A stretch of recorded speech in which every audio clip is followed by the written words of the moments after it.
Hello everyone, welcome back to our YouTube channel Agri Addict. This is our free lecture series for IPS FO mains examination, and this will also be helpful in other agriculture related exams. I am your mentor Mohit Gupta. I have completed my undergraduation from College of Agriculture Pune, and I secured All India rank 26 in ICRPC examination. And currently I am pursuing my masters at IRI Karnal Hub IIWBR in soil science discipline.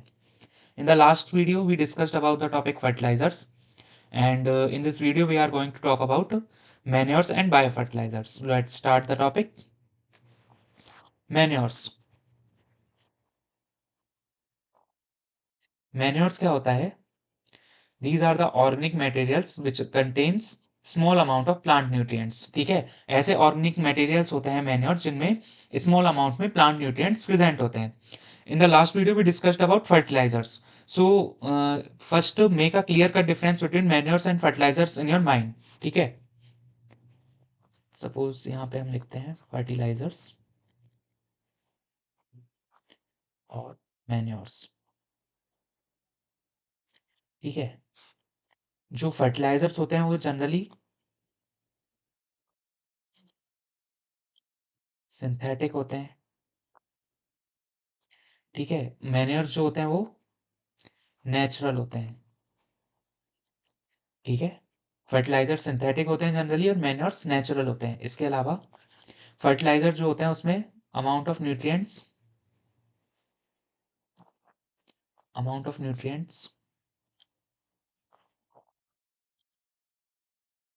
Is high. ठीक है, इनमें लो होता है. Amount of nutrient fertilisers में ज़्यादा होता है और मैन्योर्स में कम होता है, जैसा हमने यहाँ पे देखा, containing small amount of nutrients. ठीक है, तो फर्टिलाइजर्स में अमाउंट ऑफ न्यूट्रिएंट ज़्यादा होता है, मैन्योर्स में कम होता है. इसके अलावा अगर इनमें अमाउंट ऑफ न्यूट्रिएंट्स हाई है तो इनको लो रेट में अप्लाई करना पड़ेगा. ठीक है, ज़्यादा अप्लाई करने की ज़रूरत ही नहीं, लो रेट से काम चल जाएगा. ठीक है, इनको हाई रेट से अप्लाई करना पड़ेगा, अमाउंट ऑफ एप्लीकेशन भी ज़्यादा होगा. ठीक है, high rate.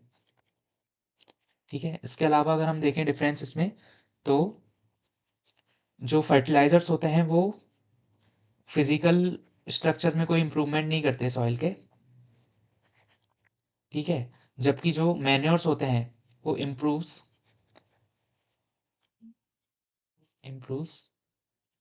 Physical structure of soil.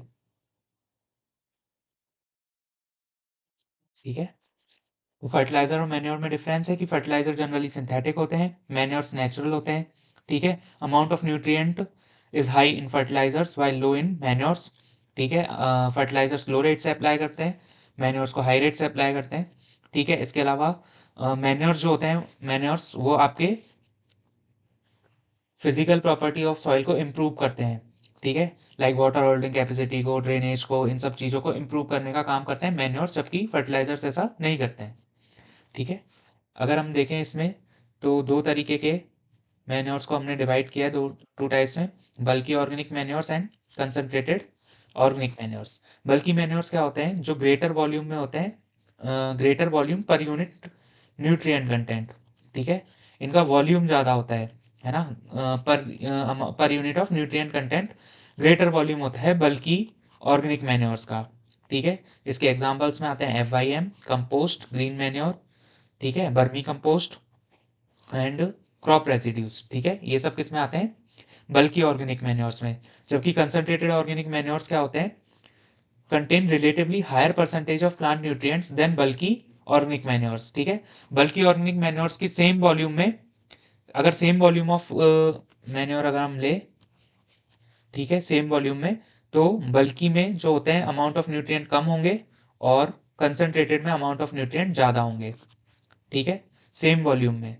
ठीक है, यही डिफरेंस होता है बल्कि में और कंसंट्रेट में. ठीक है, एग्जाम्पल में अगर देखें, प्लांट ओरिजिन वाले कंसंट्रेटेड ऑर्गेनिक मैन्योर्स हैं जैसे oil cakes, and animal origin वाले हैं blood meal, bone meal, fish meal, meat meal etcetera. Okay, and edible cakes में अगर हम देखें तो एडाइबल केक्स मतलब जो ये ऑयल केक्स थे, इनको ये भी दो होते हैं, edible cakes and non edible cakes. ठीक है, एडाइबल केक्स क्या होते हैं, suitable for feeding to the cattles, इनको फीड करने के लिए कैटल्स को दिया जा सकता है एडाइबल ऑयल केक्स को. ठीक है, एडाइबल मतलब खाने योग्य, जिनको खाया जा सकता है. तो एनिमल को फीड में दे सकते हैं ऐसे केक्स को, ऑयल केक्स को बोलते हैं एडाइबल ऑयल केक्स, और जिनको कैटल फीडिंग के लिए नहीं दे सकते उन्हें बोलते हैं नॉन एडाइबल ऑयल केक्स। ठीक है। एडाइबल के एग्जांपल्स हैं groundnut oil cake, mustard oil cake, cotton seed oil cake, ठीक है, लिनसीड, सनफ्लावर, सीसेमम, ये सब किस में आते हैं, एडाइबल ऑयल केक्स में। जबकि करंज है, ठीक है, कैस्टर है, नीम है, महुआ है, ये सब ऑयल केक्स इसमें आएंगे नॉन एडाइबल ऑयल केक्स में। अभी ऑयल केक्स क्या होता है, जैसे हम कोई भी ऑयल कंटेनिंग सीड है मान लीजिए, ऑयल कंटेनिंग सीड है, ठीक है, जब इससे हम ऑयल निकाल लेते हैं तो जो वेस्ट बचता है, ठीक है, इसको प्रेस करके क्रश करके जैसे भी है ऑयल कंटेनिंग सीड से अगर हमने ऑयल निकाल लिया है तो उसमें से जो फिर कचरा बचता है उसको सेट करके एक पर्टिकुलर स्ट्रक्चर में कन्वर्ट कर दिया जाता है, केक की फॉर्म में हम बोल सकते हैं, उसको कन्वर्ट कर दिया जाता है, उसे ही बोलते हैं ऑयल केक। ठीक है।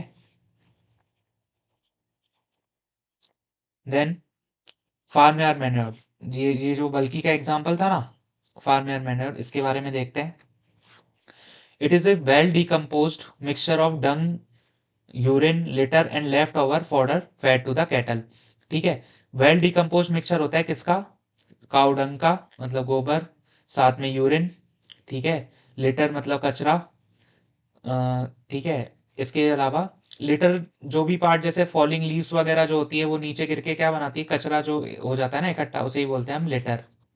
ठीक है। इसके अलावा लेफ्ट ओवर फॉडर जो होता है, जो कैटल को आपने फॉडर दिया है उसमें से जो नीचे गिर गया कचरा थोड़ा बहुत, वो सब मिला के जब वो वेल डिकम्पोज हो जाता है ना, उसको हम बोलते हैं farm yard manure.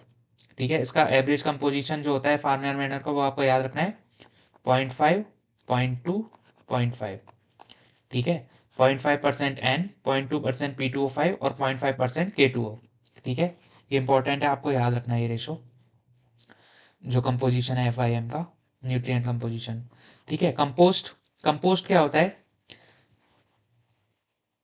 It is the process of converting organic residues of plant and animal origin into organic manure rich in humus and plant nutrients। ठीक है। एक्चुअली कंपोस्टिंग ही है। ठीक है। It is the process of converting organic residues of plant and animal origin into organic manure. इसमें कुछ भी नहीं है, आपको ऑर्गेनिक जो भी सब्सटेंसेज हैं, ठीक है, ऑर्गेनिक रेजिड्यूज हैं प्लांट के और एनिमल के, उनको आपको ऑर्गेनिक मैन्योर में कन्वर्ट कर देना है, तो उसे बोलेंगे कंपोजिटिंग। ठीक है। एंड जो प्रोडक्ट बनेगा कंपोस्टिंग से उसे बोलते हैं कंपोस्ट। ठीक है। प्रोसेस को बोलते हैं कंपोस्टिंग, और जो फाइनल प्रोडक्ट बन के आएगा उसको बोलते हैं कंपोस्ट। ठीक है। कुछ भी नहीं है कंपोस्टिंग में, क्या करना है आपको, कंपोस्टिंग में ऑर्गेनिक जो रेजिड्यूज हैं, ऑर्गेनिक रेजिड्यूज हैं उसको किस में कन्वर्ट करना है, ऑर्गेनिक मैन्योर में।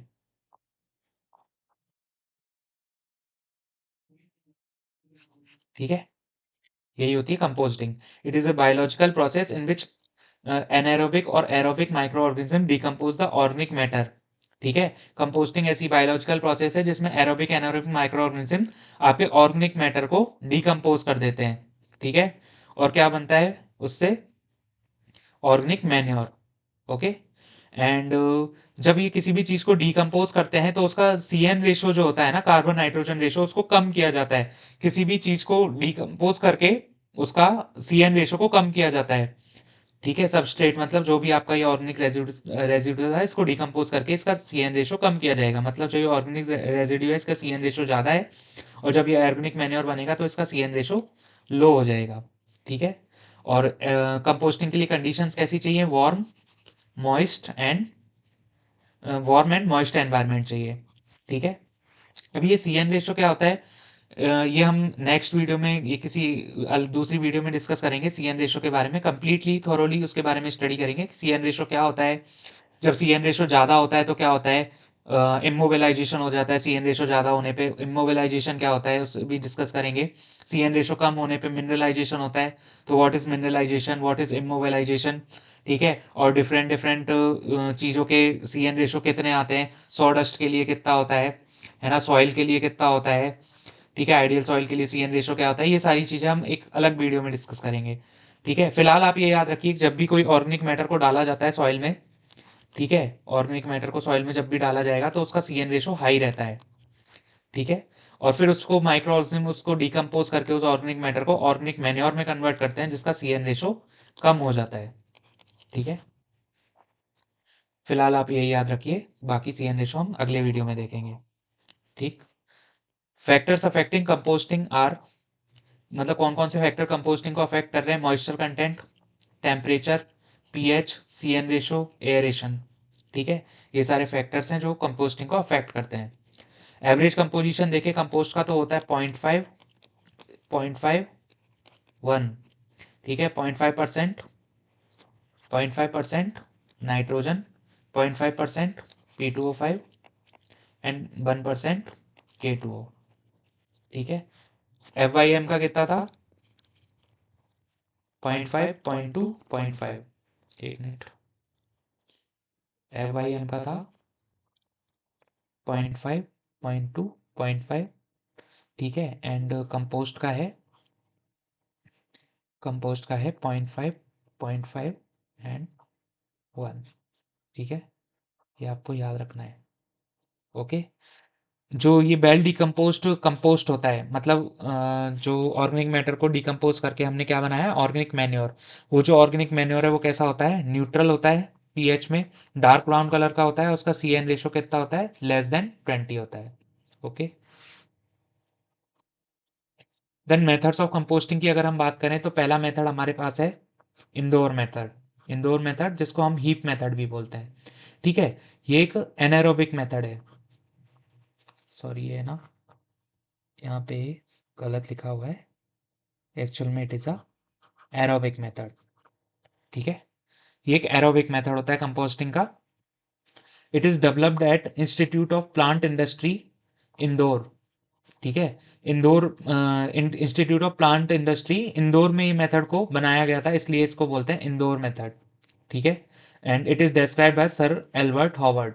ठीक है, sir Albert Howard is father of modern organic farming.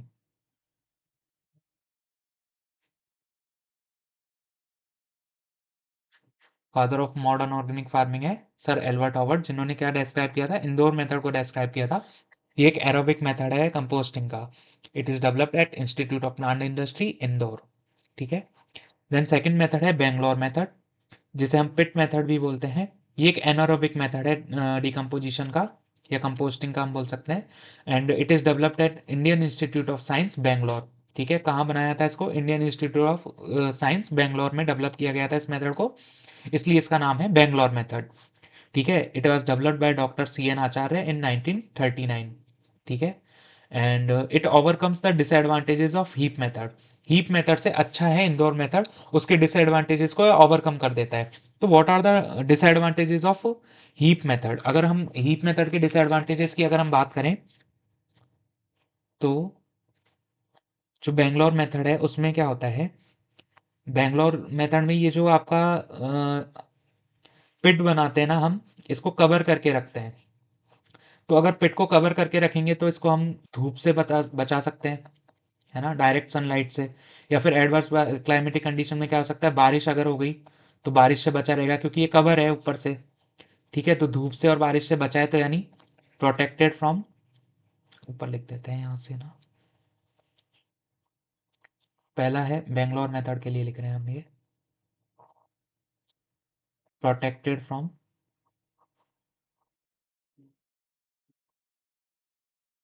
Adverse climatic conditions like high intensity of sunlight and high intensity of rainfall.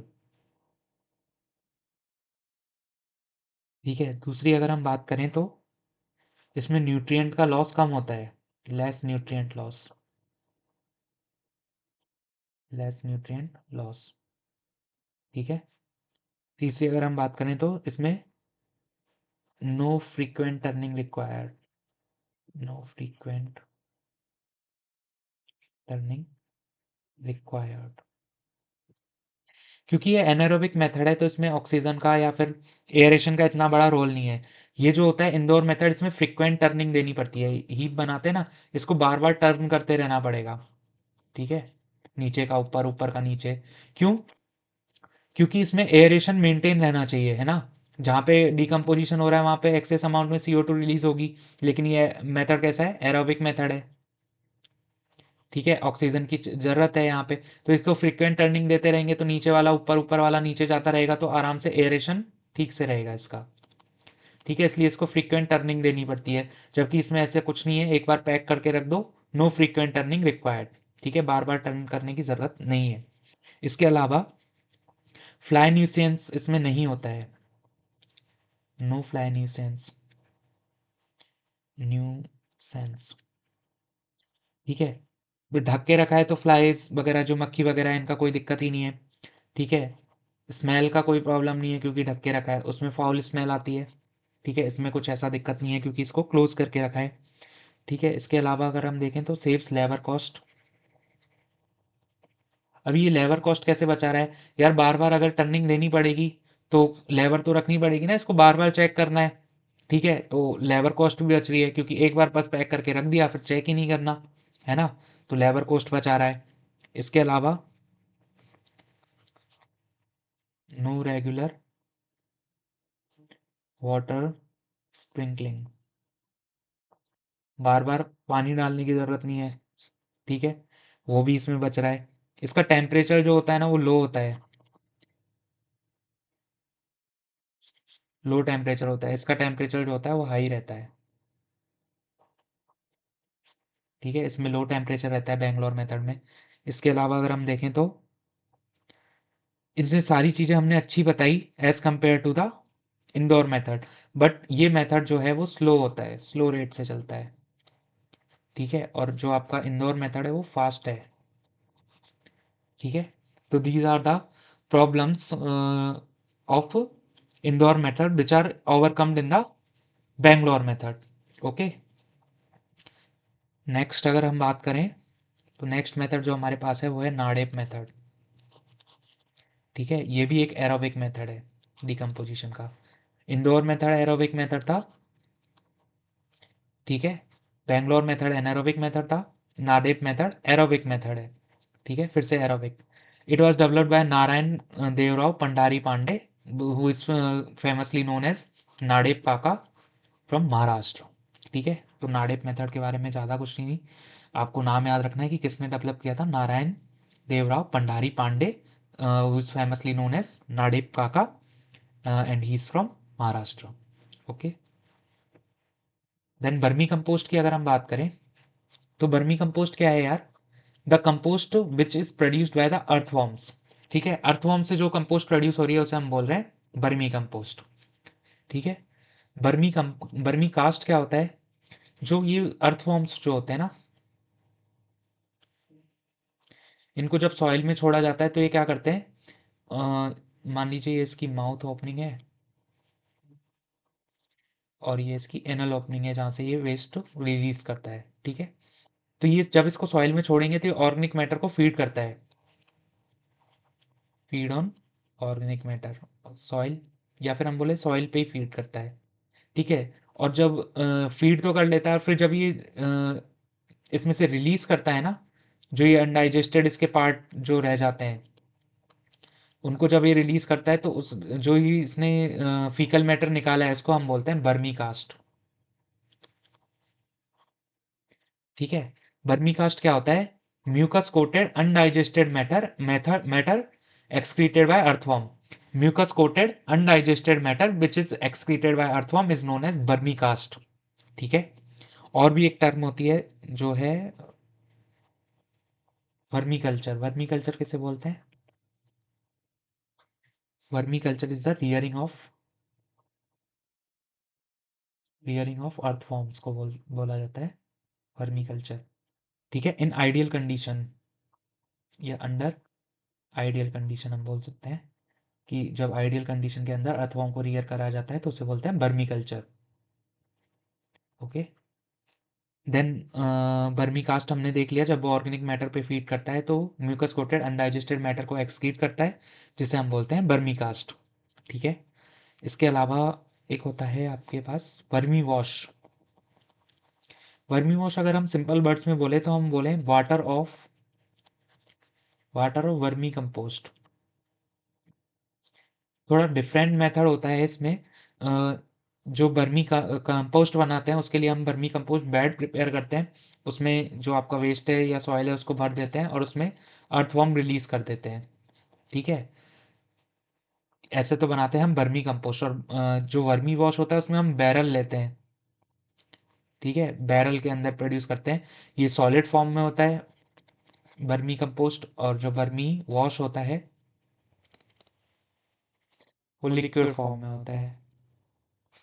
ठीक है, इसलिए हमने बोला water of vermi compost is vermi wash.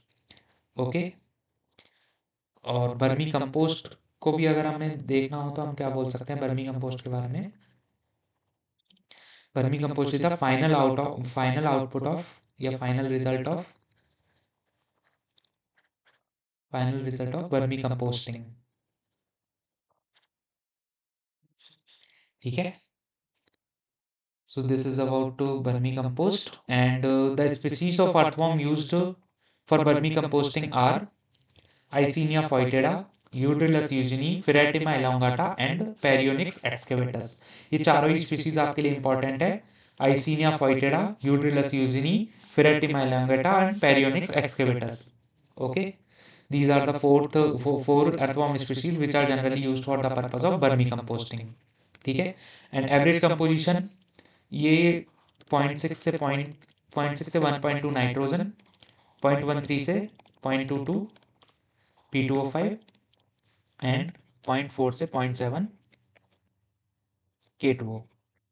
ठीक है, इसके अलावा कैल्शियम ऑक्साइड की अगर हम बात करें तो 0.4% एंड MgO मैग्नीशियम ऑक्साइड की बात करें तो 0.15%। ठीक है, तो ये कंपोजिशन हो गया आपका nutrient composition of vermi compost. Okay, ये देख सकते हैं आप, ये हाथ में कितने सारे इसमें अर्थवॉर्म्स हैं। किस प्रोसेस के किस प्रोसेस में है ये, वर्मी कंपोस्टिंग में। ठीक है, ग्रीन मैन्योरिंग की अगर हम बात करें तो ग्रीन मैन्योरिंग में क्या होता है, it is the process of ploughing or turning the undecomposed green plant tissues into the soil for the purpose of improving soil physical chemical and biological properties या एनवायरमेंट। ठीक है, इसमें क्या होगा,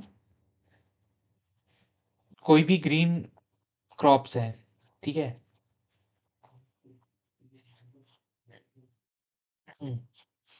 फील्ड में हमने इनको ग्रो किया और इसको टर्न करके या फिर हमने इसको हार्वेस्ट करके इसी फील्ड के अंदर ही दबा दिया। ठीक है, ये होती है green manuring. It is the process of ploughing or turning the undecompose green plant tissue into the soil for the purpose of improving soil physical chemical and biological properties. ठीक है, दो तरीके की ग्रीन मैन्योरिंग होती है। दो तरीके की ग्रीन मैन्योरिंग होती है।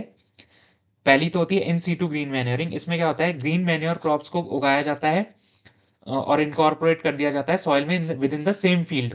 ठीक है, ये कोई फील्ड है, इसकी अगर ग्रीन मैन्योरिंग करनी है तो इसी में आप पहले क्रॉप को उगाएंगे।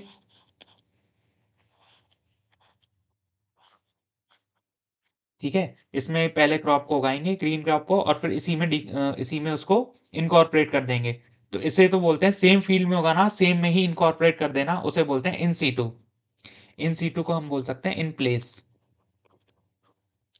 ठीक है, सेम जगह पे वहीं उगाया, वहीं उसको इनकॉर्पोरेट कर दिया सेम फील्ड में, तो वो है green manuring, in situ green manuring. ठीक है, in situ green manuring crop के एग्जांपल है आपके सनहेम। सनहेम पे डबल एन आता है।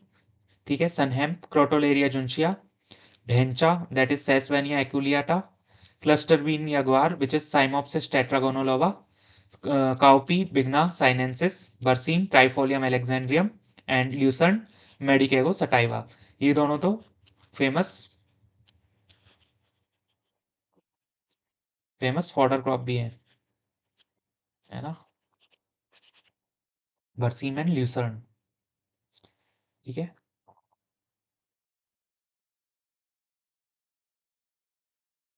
इसके अलावा अगर हम देखें तो XC2 green leaf manuring. XC2 या ग्रीन लीफ मैन्योरिंग, इसमें क्या होता है, आपको ग्रीन लीव्स या टेंडर पार्ट्स जो हैं, ग्रीन टिक्स जो है, इनको कलेक्ट करना है आउटसाइड द फील्ड। ठीक है, कहीं बाहर ये कोई अपना फील्ड है, इसकी अगर ग्रीन मैन्योरिंग करनी है by the method of XC2 या ग्रीन लीफ मैन्योरिंग, तो हम क्या करेंगे, दूसरे फील्ड में से ग्रीन मैन्योर जो है, मतलब ग्रीन लीव जो है या फिर टेंडर ग्रीन ट्विग्स जो है, उनको उठाकर लाएंगे और इस फील्ड में इनकॉर्पोरेट कर देंगे। बाहर से लेके अगर आ रहे हैं तो XC2 है, मतलब out of the place, out of the place. ठीक है, इन इन प्लेस, जिसमें सेम फील्ड में होगा सेम में इनकॉर्पोरेट कर दो। XC2 में क्या है, बाहर से कुछ लेके आना है और फील्ड में इनकॉर्पोरेट कर देना है, तो XC2 या ग्रीन लीफ मैन्योरिंग। ओके, ठीक है। XC2 ग्रीन मैन्योर क्रॉप्स के एग्जांपल है gliricidia, karanj, subabul. Gliricidia is gliricidia maculata, karanj is pongamia pinnata, subabul is leucaena leucocephala. ठीक है, ल्यूकेना ल्यूकोसेफेला। ठीक है, ये XC2 ग्रीन मैन्योर क्रॉप्स हैं। ठीक है, अभी प्रिफरेबल ग्रीन मैन्योर क्रॉप्स कौन सी होंगी। एक क्वेश्चन पूछा जाता है कि eight which stage, eight which stage of flowering, या फिर बोले किस किस स्टेज में प्लांट्स की ग्रीन मैन्योरिंग की जाती है, eight which stage of plants green manuring is done.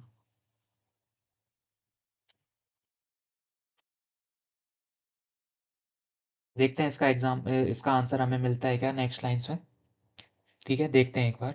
Legumes with nodules and good nitrogen fixation capacity. कैसी ग्रीन मैन्योर क्रॉप्स को हमें प्रेफर करना है for the purpose of green manuring. ठीक है, लेग्यूमिनस क्रॉप होनी चाहिए जो कि नोड्यूलेटेड होनी चाहिए, जिसमें नोड्यूल्स बने जिसकी रूट्स में।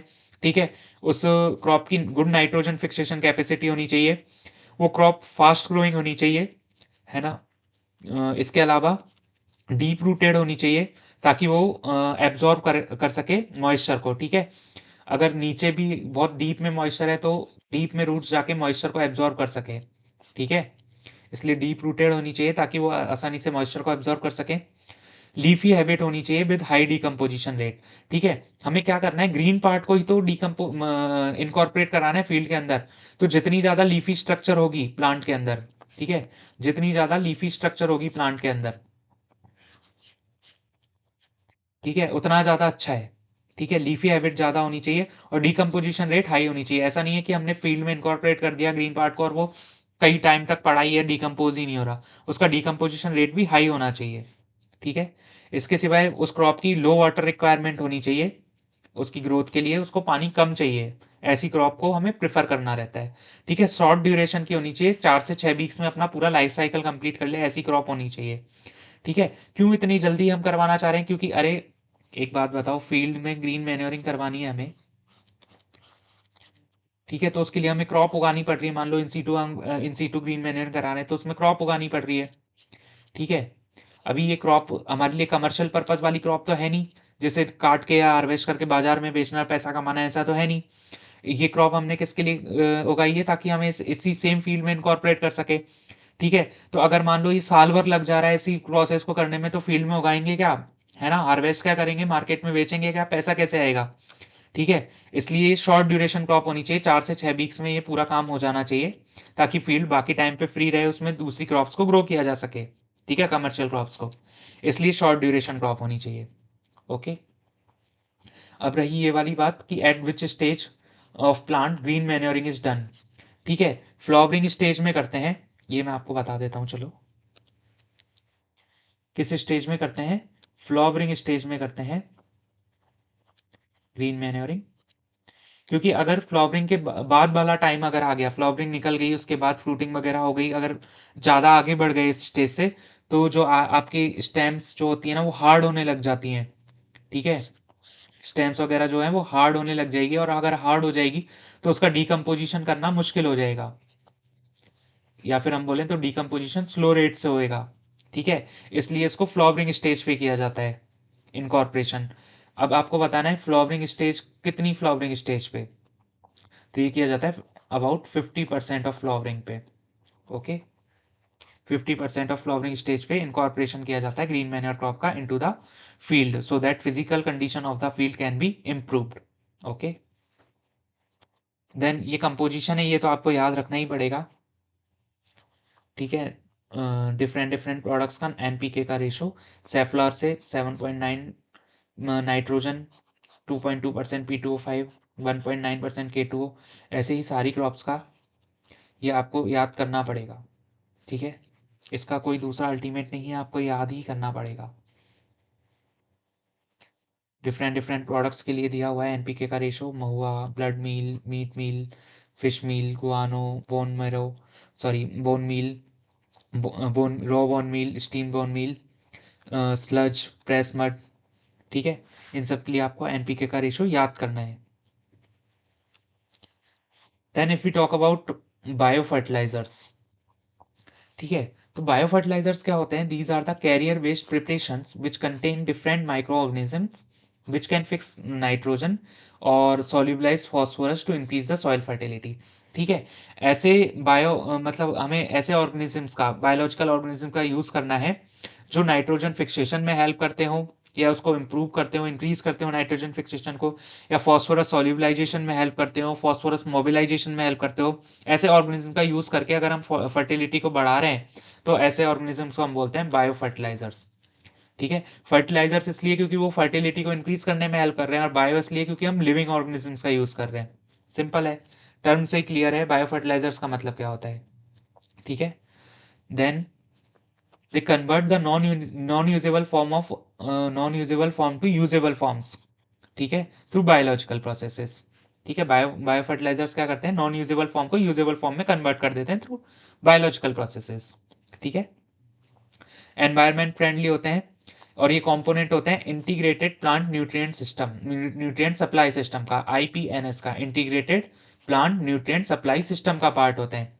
ठीक है, इंटीग्रेटेड का मतलब होता है डिफरेंट डिफरेंट चीज़ों को एक साथ यूज़ करना, जैसे आपने सुना होगा आईपीएम, ठीक है, आईएनएम। ठीक है, integrated pest management, different different methods को, कल्चरल प्रैक्टिसेस को, फिजिकल मेथड्स को, केमिकल मेथड्स को एक साथ यूज़ करके अगर हम पेस्ट का मैनेजमेंट कर रहे हैं तो उसको बोलते हैं integrated pest management. Similarly INM is integrated nutrient management. ठीक है, और bio fertilizer is the part of integrated plant nutrient supply system. ठीक है, आईपीएनएस का पार्ट होते हैं बायो फर्टिलाइजर्स।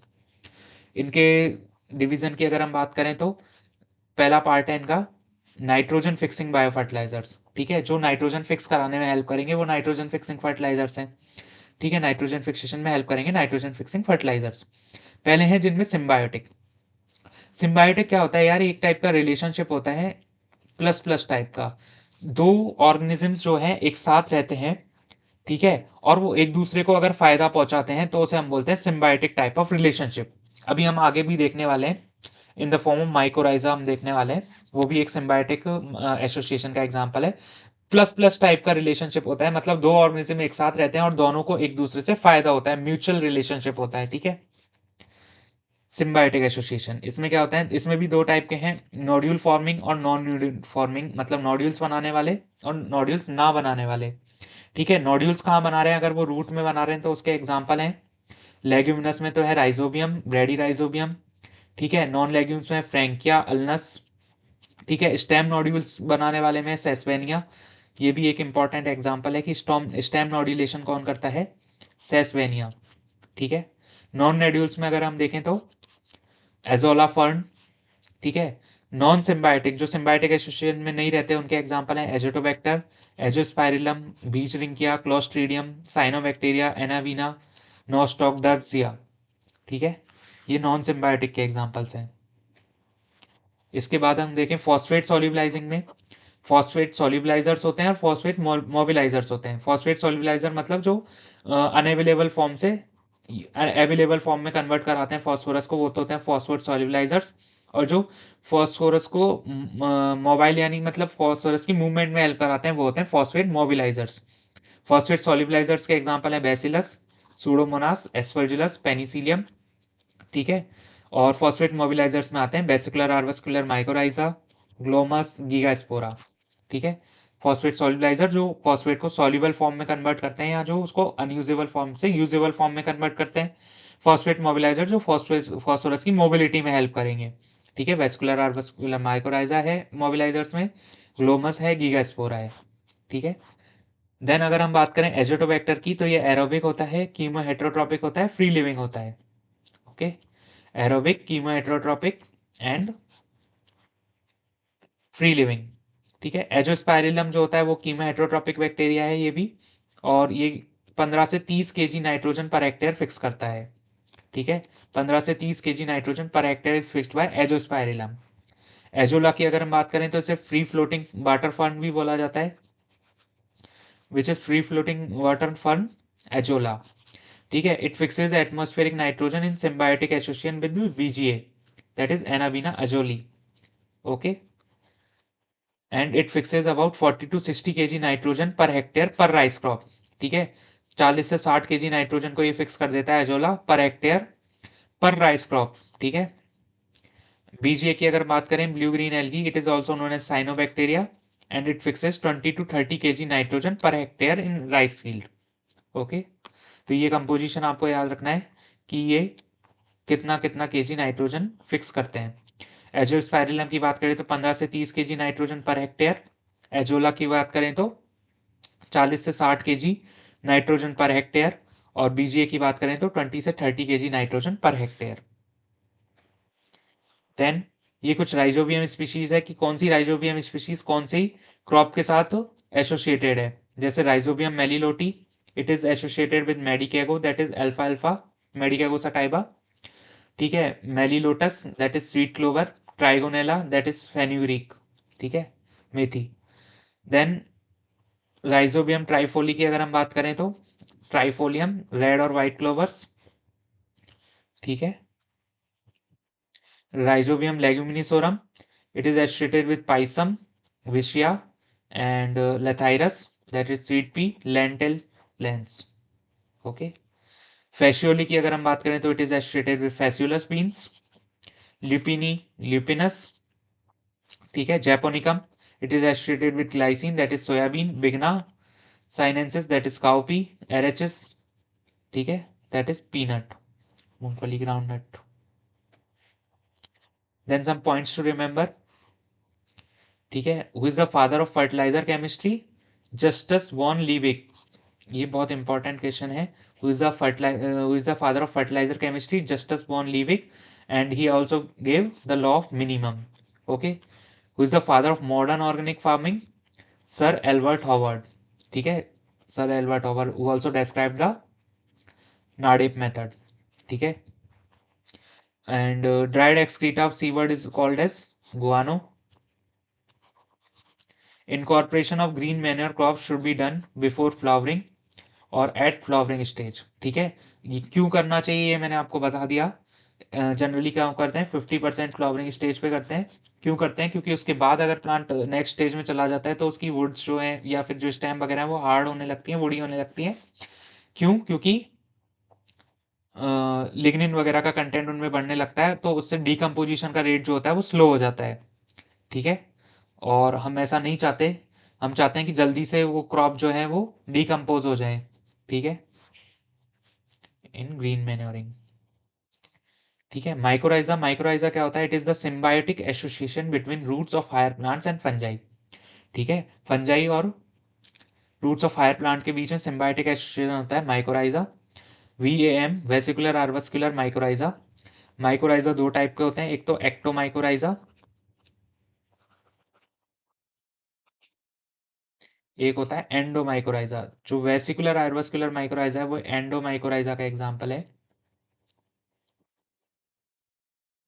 ठीक है, एंडोमाइक्रोराइजा का एग्जाम्पल है। इट प्रोड्यूस हाईली, पहली बात तो ये एक सिम्बायोटिक एसोसिएशन है, मतलब प्लस प्लस टाइप का एसोसिएशन है, मतलब रूट्स ऑफ हायर प्लांट्स को भी फायदा है और फंजाई को भी फायदा है। रूट्स ऑफ हायर प्लांट्स की अगर हम बात करें तो उनको क्या फायदा है कि उनको अवेलेबल फॉर्म में क्या मिल जाता है, न्यूट्रिएंट्स मिल जाते हैं, available form of nutrients, majorly जिसमें भी क्या मिलता है, फॉस्फोरस। ठीक है, और अगर हम बात करें फंजाई की, तो फंजाई क्या होते हैं, हेटेरोट्रॉपिक होते हैं, तो उनको अवेलेबल फूड मिल जाता है। ठीक है, तो दोनों को फायदा है, इसको भी प्लस इसको भी प्लस, ऐसे एसोसिएशन को बोलते हैं हम symbiotic association. Vesicular arbuscular mycorrhiza भी एक एंडोमाइक्रोराइजा है। ठीक है, it produces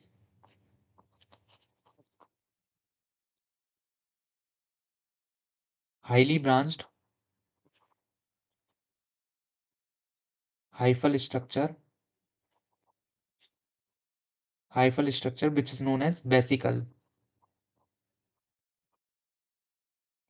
BE SICLE vesicle, ठीक है, वेसिकल्स। ठीक है, इसके साथ और क्या बनाता है, vesicles and arbuscules. Vesicles and arbuscules, जो आर्बस्क्यूल्स जो होते हैं ना, arbuscules helps to transfer nutrients, help to transfer nutrients, helps to transfer nutrients from fungus to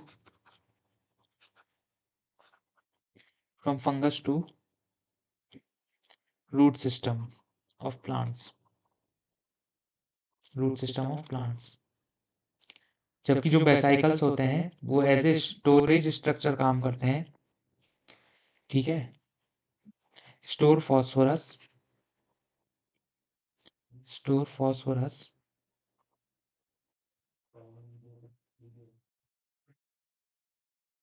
in the form of phospholipids, ठीक है।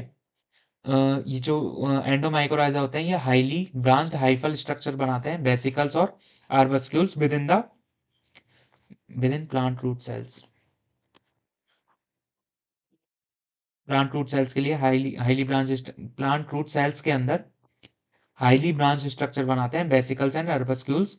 अर्बस्क्यूल्स क्या होते हैं, जो ये ट्रांसफर ऑफ न्यूट्रिएंट्स में हेल्प करते हैं from the fungus to root system of the plants, ठीक है। जबकि वेसिकल्स क्या करते हैं, they stores phosphorus in the form of phospholipids. Vesicles storage structure का काम करते हैं, फॉस्फोरस को स्टोर करते हैं, और आर्बस्क्यूल्स ट्रांसफर ऑफ न्यूट्रिएंट्स में हेल्प करते हैं from fungi to roots of higher plants, okay.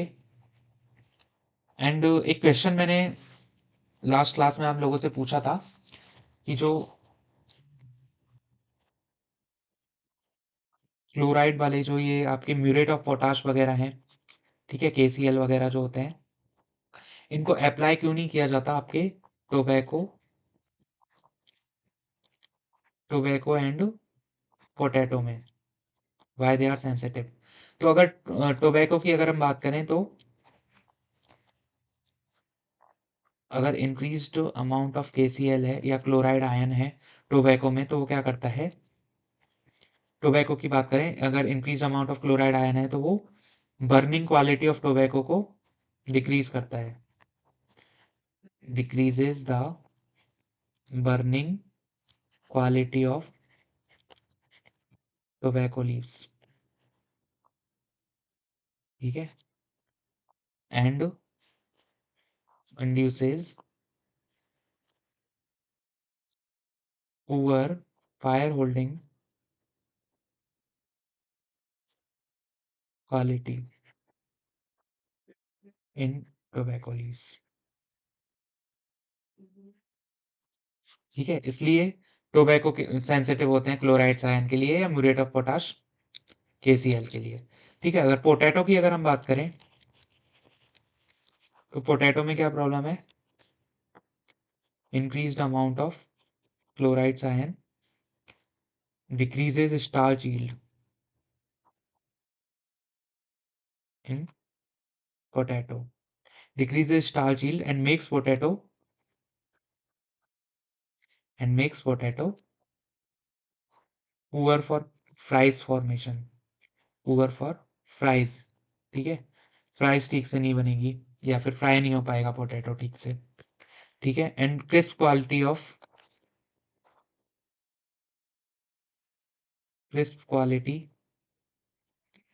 Potato deteriorates due to high amount of chloride ion, ठीक है। That's why they are sensitive to, potato and tobacco are sensitive to chloride ions or KCl, okay। So this is for today. If you have any doubt regarding the content, you can comment your doubt in the comment section. I will look into it. Okay. And these are some courses which are available for you. IBPS AFO course, ठीक है, ICR AIC PhD course, ASRB NET course, ICR PG exam course, This is the target batch for 2025 and this is the foundation course for 2026. So thank you very much for watching the video. See you in the next video. In the next video, we will discuss about soil chemistry. Okay. So thank you very much.